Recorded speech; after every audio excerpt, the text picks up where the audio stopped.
भारतीय रिझर्व्ह बँकेने परकीय गुंतवणुकीच्या नियमांमध्ये व्यापक बदल सुचवले आहेत. गेल्या अनेक वर्षात वारंवार झालेल्या दुरुस्ती आदेश, स्पष्टीकरण आणि गुंतागुंतीच्या अटींमुळे एफडीआयचे नियम अवघड बनले होते.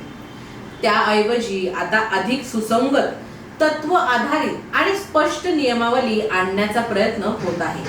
हा बदल स्वागतार्ह असला तरी केवळ नियम सोपे केल्याने परकीय गुंतवणुकीचा ओघ वाढेल अशी अपेक्षा ठेवणं वास्तववादी ठरणार नाही. नमस्कार, मी अनुष्का आणि तुम्ही पाहताय राज्य लोकतंत्र.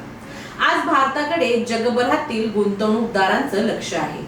मोठी बाजारपेठ, वेगाने वाढणारी अर्थव्यवस्था आणि उत्पादन क्षेत्रातील संधी यामुळे भारत आकर्षणाचं केंद्र आहे.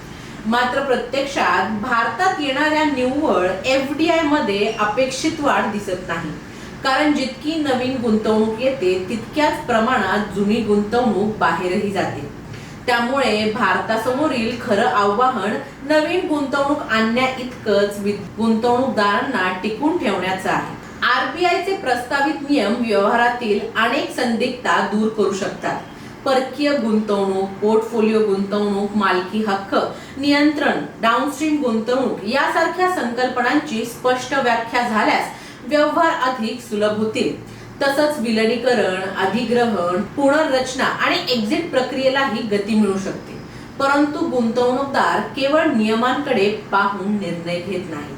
त्यांच्यासाठी धोरणांची सातत्यपूर्ण अंमलबजावणी, कर प्रणालीतील स्थिरता, करारांची प्रभावी अंमलबजावणी, परवानग्यांची जलद प्रक्रिया आणि न्यायव्यवस्थेची विश्वासार्हता तितकीच महत्त्वाची असते. नियम वारंवार बदलणं किंवा विविध सरकारी संस्थांकडून वेगवेगळे अर्थ लावले जाणं ते गुंतवणूकदारांचा विश्वास कमी करणारं ठरतं. परकीय गुंतवणुकीतून काही भांडवल बाहेर जाणं हे नकारात्मकच आहे असं मानणंही योग्य नाही. परिपक्व गुंतवणूकदार नफा कमवून बाहेर पडतात आणि त्यातून नवीन गुंतवणुकीसाठी जागा निर्माण होते. मात्र बाहेर जाणाऱ्या भांडवलाच्या तुलनेत नवीन गुंतवणूक कमी होत असेल तर ती चिंतेची बाब ठरते. भारताला विशेषतः उत्पादन, पायाभूत सुविधा आणि आधुनिक तंत्रज्ञान क्षेत्रात ग्रीनफील्ड एफडीआयची गरज आहे. अशा गुंतवणुकीतून नवीन उद्योग उभे राहतात, रोजगार निर्माण होतो, निर्यात वाढते आणि उत्पादकतेलाही चालना मिळते. केवळ आर्थिक व्यवहार किंवा कंपन्यांच्या खरेदी विक्रीपुरती गुंतवणूक दीर्घकालीन विकासासाठी पुरेशी ठरत नाही. त्यामुळे आरबीआयचे नियम सुलभ करण्याचे पाऊल योग्य दिशेने टाकलेले असले तरी ते अंतिम उपाय नाही.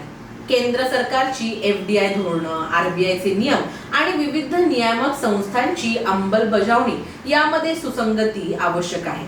धोरणात्मक स्थैर्य, पारदर्शकता आणि गुंतवणूकदारांचा विश्वास यांची जोड मिळाल्यासच भारताला दीर्घकालीन शाश्वत परकीय गुंतवणूक आकर्षित करता येईल. आता यातील सारांश असा की नियमांची सुलभता ही गुंतवणुकीचं दार उघडते, पण त्याच दारातून भांडवल आत येण्यासाठी विश्वास, स्थिर धोरणं आणि पारदर्शक प्रशासन हे अत्यंत महत्त्वाचं असतं.